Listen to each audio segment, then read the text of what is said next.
Isa sa pinakasikat na birador ng Nueva Ecija noong dekada 80 dahil sa vigilante at brutal nitong pamamaraan sa pagtoda sa mga kriminal, kaya sumikat ang kanyang pangalan at kalaunan ay kinakakatakutan na siya ng mga kriminal sa kanilang lugar.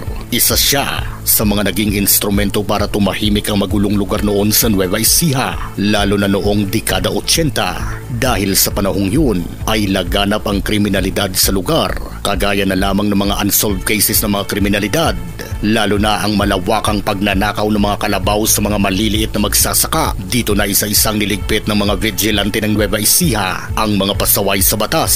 Sinong mag-aakalang ang isang nobelista, direktor, producer, comics writer at police patrolman ay may tinatago pa lang isang madilim na lihim bilang isang kilabot na berador ng Nueva Ecija. Siya si Henry S. Cruz o mas kilala sa alias Pogi. Ipinanganak noong April 30. Walang malinaw na detalye ng taon ng kanyang kapanganakan. Galing umano sa pamilyang may kaya sa buhay ang angka ni Henry na tubong Pampanga, kung saan naging vice mayor ang kanyang ama sa isa sa mga bayan nito. Pero lumipat sila sa San Mariano, Santa Rosa, Nueva Ecija kasama ang tatlo niyang mga kapatid na sina Gani, Chito at Hinaro.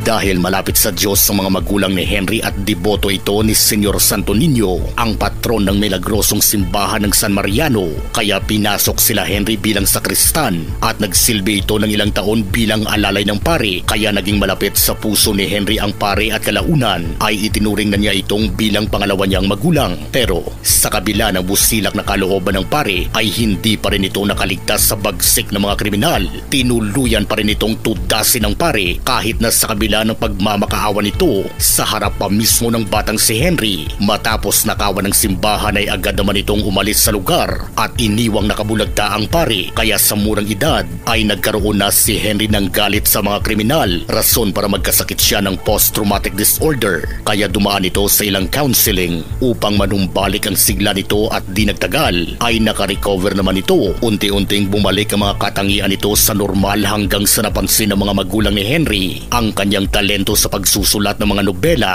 Dahil sa panahong yun ay wala pang internet at bihira lang ang mayroong telebisyon, kaya kadalasang libangan ng mga tao noon ay ang mga comic books at mga nobela na nailathala sa mga pahayagan na mabibili mo lang noon sa halagang 10 sentimo. Dahil sa angking talento ni Henry sa pagsusulat ay unti-unti siyang nagkapangalan bilang magaling na nobelista. Di nagtagal ay naitampok na sa mga pelikula, radyo at pahayagan ng ilan sa kanyang mga obra, kagaya ng Vigilante, Bigo Pa Rin Ako, Si Hepe, Silang Mga Hudas at Sintibay ng Puno at marami pang iba. Pero ang tumatak sa lahat ng kanyang obra bilang nobelista ay ang birador na ginawan pa nito ng pelikula. Dahil sa kasikatan nito ay unti-unting nakilala si Henry sa industriya bilang magaling na manunulat at kahilera na niya ang ilan sa mga sikat at respetadong comic writers na sina Carlo J. Caparas, Mars Ravelos, Abby Ocampo, Mark Santana at Carl Comendador. Sa katunayan, ang lumabas na litrato na kumalat sa social media ni alias Pogi kasama ang mga bigating comic writers ay patunay at matibay na ebidensya sa kanyang pagiging magaling na nobelista.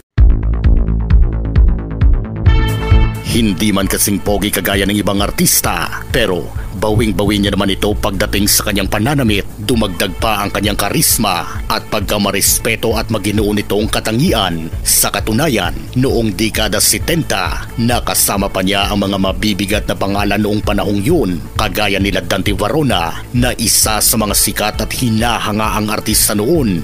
Ngunit sa kabila ng kanyang kasikatan ay may kulang sa kanyang kalooban at hindi pa rin nawala ang kanyang pagkamuhi sa mga kriminal. At sa kagustuhang makatulong at makapagsilbi sa bayan ay pinasok ni Henry ang pagiging alagad ng batas at nadestino ito sa Cabanatuan, Nueva Ecija, at dito na nagumpisa ang kanyang pagiging isang birador. Isa-isa umanong tinodas ni Henry o alias Pogi ang mga pasaway sa batas. Ayon sa ilang mga kwento noon na tinatadtad pa umano ni Henry ang iba niyang biktima gamit ang kanyang malaalamat na katana.